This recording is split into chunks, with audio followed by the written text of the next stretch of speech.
వస్తున్నామా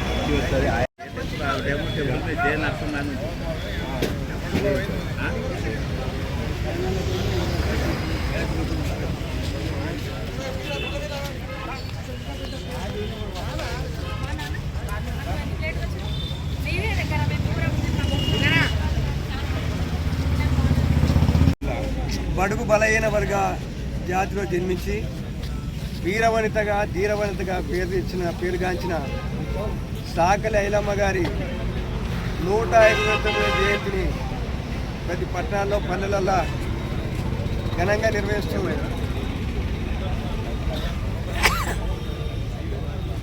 ఒక్క బలహీన వర్గాల్లో జన్మించిన వ్యక్తి ఒక స్త్రీ అయ్యింది.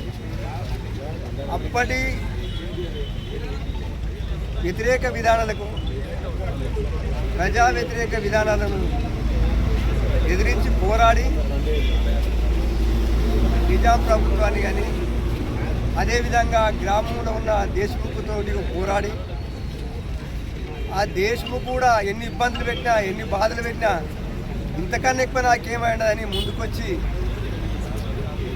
మా పోరాడి ప్రజల సమస్యలు చేసిన వ్యక్తి, ప్రజల తరఫున పోరాడే వ్యక్తి, భూమి కొరకు వృత్తి కొరకు సమాజం కొరకు ఆమె ఎంతో కృషి చేశారు.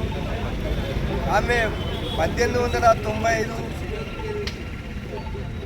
సెప్టెంబర్ 26 జన్మించాక మన సాకలి ఐలమ్మ గుర్తింపు వచ్చింది 1980లో. అప్పటి నుంచి ఆమె సేవలు గుర్తించుకున్నారు. ఆమె ధీరత్వానికి ఆమె చేసిన ప్రజల క్షేమ కొరకు పోరాడే విధానాన్ని సాగించుకుంటూ అదేవిధంగా 2022లో తెలంగాణ ప్రభుత్వం ఆమె జయంతిని ప్రభుత్వ పరంగా నిర్వహిస్తారు. కాబట్టి అటువంటి సాకలి ఐలమ్మ గారు పురుషులకే కాకుండా స్త్రీలకు కూడా మన ఆదర్శమూర్తి.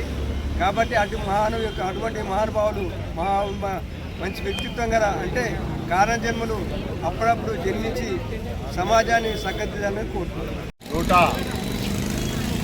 129వ జయంతి సందర్భంగా సాకలి ఐలమ్మ మరి ఆమె పేద కుటుంబంలో జన్మించి పోరాటంలో ఎంతో మరి తెలంగాణ మన ప్రభుత్వానికి ఎంతో పూర్తిని తెచ్చిన మరి సాకలి ఐలమ్మ గారు మరి ఆమె జయంతి సందర్భంగా ఆమె ఆశయాలను అందరూ కూడా స్మరించుకుంటూ మరి అదేవిధంగా సాకలి ఐలమ్మ ఆశయ రూపంగా అందరూ నడవాలని మరి సాకలి ఐలమ్మ జయంతి సందర్భంగా అందరికీ కూడా ధన్యవాదాలు.